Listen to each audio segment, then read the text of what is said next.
What is up, you guys? It's your boy DJ Liv back again with another tutorial, and today we talking Cubase Pro 10.5. Now I know there's a latest version 11 out there, but I haven't had the time to download it yet. But as soon as I do, I'ma let you guys know. Now this is one of the tutorials that I'll be dropping from today. It'll be a class where I get to teach Cubase in a step-by-step process. So this is a beginner tutorial, so to say. So I'll bring this up first and then we'll move on step by step up. Now before we get into that, if you're new to the channel, remember to subscribe and hit the notification button, and we good to go. Don't forget to give it a thumbs up. And yeah, let's get down to business. So here I'm opening my Cubase. I'm just waiting for it to load up. All right, so there goes the Cubase. So let's go ahead and create a session file. Now this file is a file where you find all your waves or all your instruments, all your data for that particular session. So what you want to do is to create it separately as a separate folder from anything else. So every time you create a session, make sure you go ahead and create that session in a new separate folder. I say this is DA, right? I say select that folder. Yep. Then I say this is DA. Then I say create. Now everything from this session will go straight to that folder regardless, right? Now before you move any further, you're new to Cubase, and what you want to do is not to lose anything here. First of all, you want to save this whole file, right? Save it, and you say DA, which is in the same folder of DA. So create anything under in here, the session, it will go straight to that folder. Now even if you move that folder to wherever, studio, whatever, everything will be in that folder, right? Except for the plugins. If they don't have some other plugins that you had, they're not gonna load. But if they have everything, you're good. You just need to grab that session and move it back and forth, right? First thing. Now the second thing you might want to know is the metronome. In Cubase, how do we find the metronome? Well, it's pretty much easy. It's almost like it's already there, because once I hit space here, it's already there. But for instance, it wasn't there. What you had do now is to just press C on the keyboard. Of course, I'm talking on a PC. I'm not sure about Mac. So if you play C and place space here, that means you have muted it. Press C again, you got your metronome, right? C off and then on is the same C. So that's one thing you need to know. And well, that's the second anyway. The third thing would be the tempo. Now, where do you get the tempo, or how do you adjust the tempo? Two ways really. You can get it here on the transport menu, which you can get it up here if your session didn't come with this transport, which it usually does come with that transport. But if it didn't, this is where you get it. Transport up here, transport, and then you say transport panel. You click it and it disappears. Once it shows a click there, it shows. Now in most cases, I've seen most softwares, the tempo comes at 120 BPM. So once you look at a software and see 120, you know that's your BPM. That's, I don't know, that's like default for most of software. So here you can even point there, it will show you that you're at the tempo, and it says changes the current tempo at the projects, blah blah blah blah.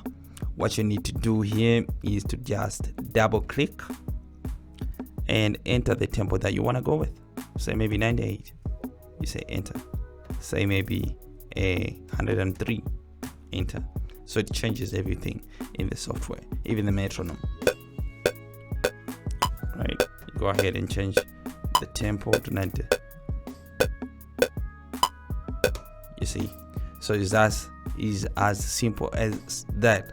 And another thing that helps you with this transport is to know either your input is working or not. So as you can see, I'm speaking right now and it's showing here on the meter that the input is really coming into the software.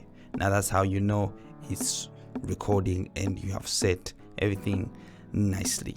Right, talking about setting up everything nicely, I showed you selecting drivers when the software was starting up. Once you select those drivers, it will auto route your inputs and outputs on your sound card, right? But just in case it didn't, you might want to go to studio right here and go to audio connections. Right, you go to audio connections. What you have here is input and output, right? So your input here, you have your stereo in, which is left and right, which represent the left is for the left input and the right is for the second input, right? So it's in stereo. But what you want to do here is delete this, remove it. If you're recording, just add a mono bass, right? Add a mono bass. So this will represent the first input on your interface. So say your input, say you have maybe 2 inputs on your interface, you're gonna have to add another one for the second mic, right? If you want to use both of them at once. So it's mono, but then everything is on its separate channel. So if you want to record both of them at once in your software, you put 2 different audio tracks, then you select the inputs, as in the track 1 will say input, let me just say this, create that track and create another track, right? So what that configuration does is when you go to track 1 here, you can instruct it here on the input, say input 1, right? Here on the input 2, you can instruct it and say input 2. What that means is the input 1 on your audio interface goes to the track 1, and the input 2 on your audio interface goes to track 2, and so forth. If you got many channels, you can just keep on adding them. If you're recording a band or something, a choir or several people, a small drama maybe, you can use that to your advantage. So it's as simple as that. That's the first configuration that you can do. Another configuration is for your drivers. Let's say you didn't load up your drivers on the start, you have to go to studio and then go to studio setup, right?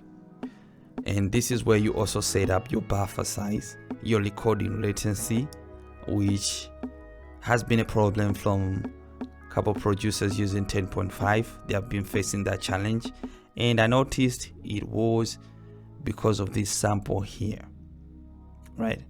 It was too high. In most of the computers I've installed, it comes about 15,000 samples recording. That will cause a delay in the recording latency with a lot. What you want to do is just drop it to 0, double click it, put 0, simple, like that. And another thing you want to do is go to your driver setting and put it to the lowest value. Like here I'm using FL Studio ASIO, which in your case you'll be using your interface, right? Say maybe you're using Focusrite or AMO, your PreSonus, right? You put that right here, your drivers. Then you go right here. Well, let me just say apply. Then you go right here and go to control panel, and here you just go ahead and select the lowest value ever. Now that will not cause you any recording latencies, but maybe when you're mixing later on, it might cause some latencies. You might want to go ahead and put the highest, right? So it works in that type of way. right? So here it should be easy. You doing those 4 steps as to a start of every session, which is what I do every time I start up a session. Well, that will help you a lot, and it will save you a lot of time.